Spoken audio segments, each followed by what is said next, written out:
Pengadilan adalah sebuah forum publik resmi di mana kekuasaan publik ditetapkan oleh otoritas hukum untuk menyelesaikan berbagai perselisihan di bawah hukum. Tetapi ternyata dalam sebuah sidang pengadilan, tak jarang terjadi insiden-insiden yang tidak terduga, dari aksi penyerangan hingga pembunuhan. Dan berikut On The Spot telah merangkumnya dalam 7 insiden di pengadilan.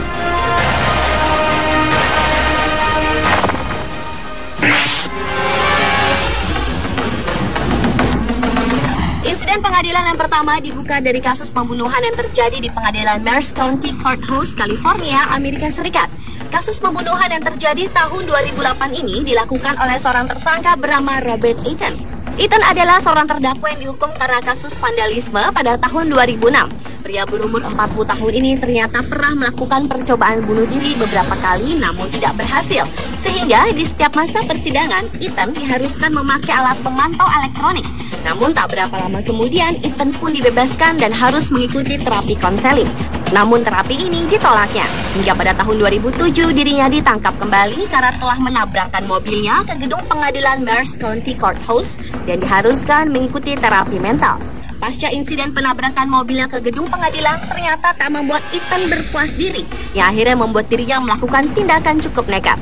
Pada tahun 2008, ia kembali menuju gedung pengadilan tersebut dan tanpa pengamanan yang ketat, Eaton tiba-tiba saja berlari ke dalam gedung pengadilan sambil membawa pisau daging di masing-masing tangannya. Ia pun masuk ke dalam sebuah ruang sidang dengan merusak pintu. Kontan saja orang-orang yang berada di dalam ruang pengadilan tersebut berteriak dan berhamburan keluar. Eaton yang tidak memperdulikan peringatan polisi akhirnya tewas tertembak di dalam ruang sidang tersebut. Tidak ada pernah yang tahu apa motif Eaton menyerang gedung pengadilan tersebut. Namun menurut sebuah catatan yang ada, Eaton ternyata menderita gangguan jiwa.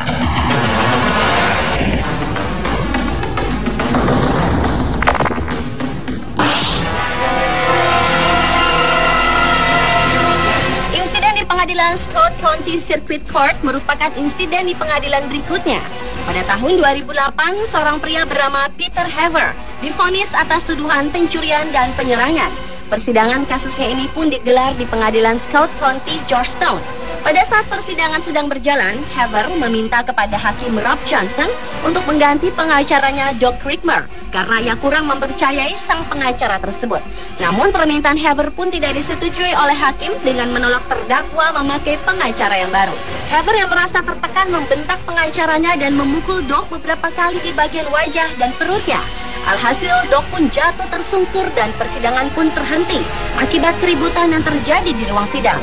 Doug yang mendapat pukulan telak dari Haver menangis terseduh-seduh menahan rasa sakit. Sementara Haver langsung diamankan pihak kepolisian. Akibat kejadian ini, Doug harus dirawat di rumah sakit dan wajahnya pun tampak membiru karena pukulan dari Haver.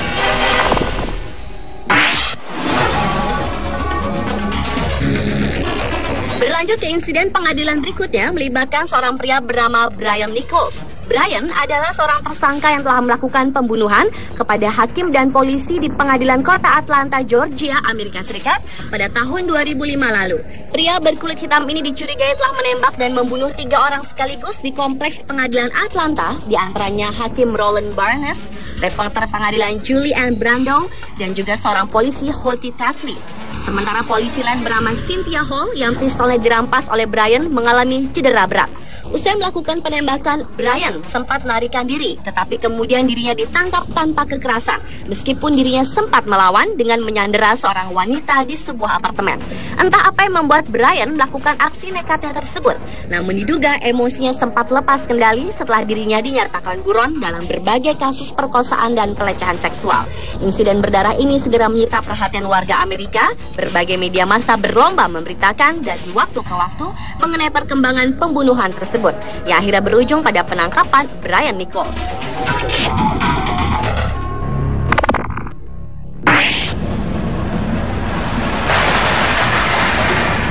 Beralih ke insiden di pengadilan berikutnya yang terjadi di Jefferson Circuit County, Kentucky, Amerika Serikat.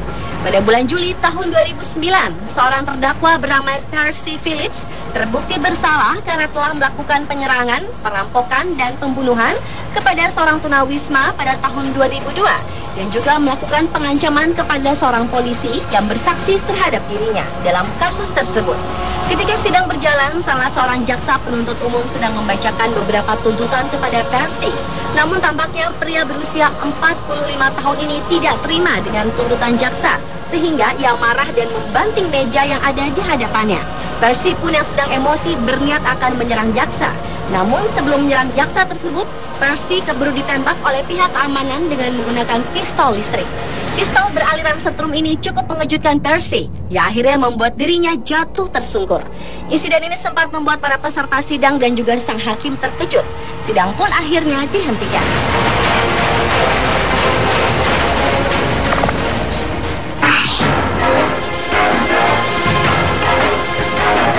Berikut yang terjadi di pengadilan Seattle, Washington, Amerika Serikat pada tahun 2005 lalu.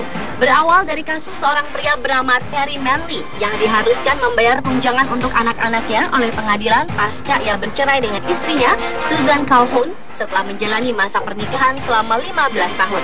Manley pun marah dan tidak terima dengan keputusan pengadilan. Karena tidak menerima dengan putusan pengadilan, Manley pun melakukan tindakan nekat, yaitu melakukan pengeboman di gedung pengadilan. Dengan menggunakan granat di tangannya dan tas ransel yang diikatkan ke dadanya, Manley pun masuk ke dalam gedung pengadilan. Selama 20 menit, polisi dan petugas keamanan berusaha memujuk Manley untuk menyerah. Namun usaha pihak kepolisian sia-sia. Hingga akhirnya Manley pun ditembak mati sebanyak 2 kali setelah dirinya nekat akan meledakkan granat.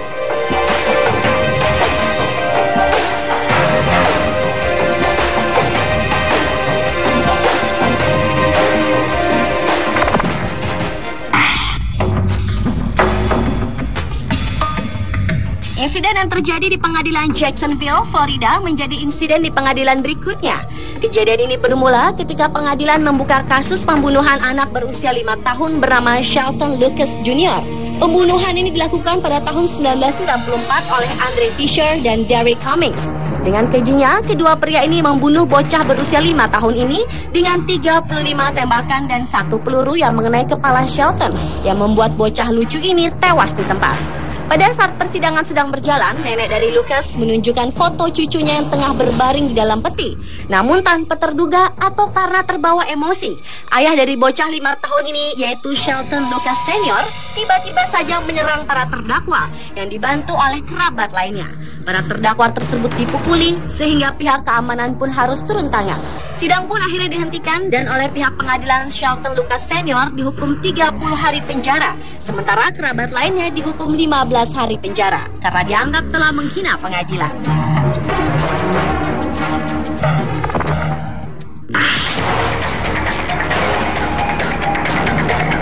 Dan insiden di pengadilan yang terakhir terjadi di Hamden Superior Court, Springfield, Amerika Serikat. Seorang pria bernama Alfred Gaynor adalah seorang pembunuh berantai yang telah melakukan pembunuhan kepada 8 orang wanita sejak tahun 1990-an. Dalam melakukan aksinya, Gaynor selalu melakukan kekerasan dengan cara membunuh dan melakukan pemerkosaan. Akibat tindak kriminalnya ini, Gaynor harus duduk di kursi pesakitan. Pada saat itu, pria berusia 44 tahun ini tengah menjalani sidang atas kasusnya di pengadilan Hamden Superior Court, Springfield, Amerika Serikat. Namun tanpa terduga, sidang yang sedang berlangsung serius ini harus bubar. Pasalnya, anak dari salah satu korban yang duduk hanya beberapa meter dari Gaynor melompat ke arah terdakwa dan memukulinya secara brutal hingga berkali-kali. Gaynor yang saat itu kaki dan tangannya terikat tampak pasrah dan tak berdaya.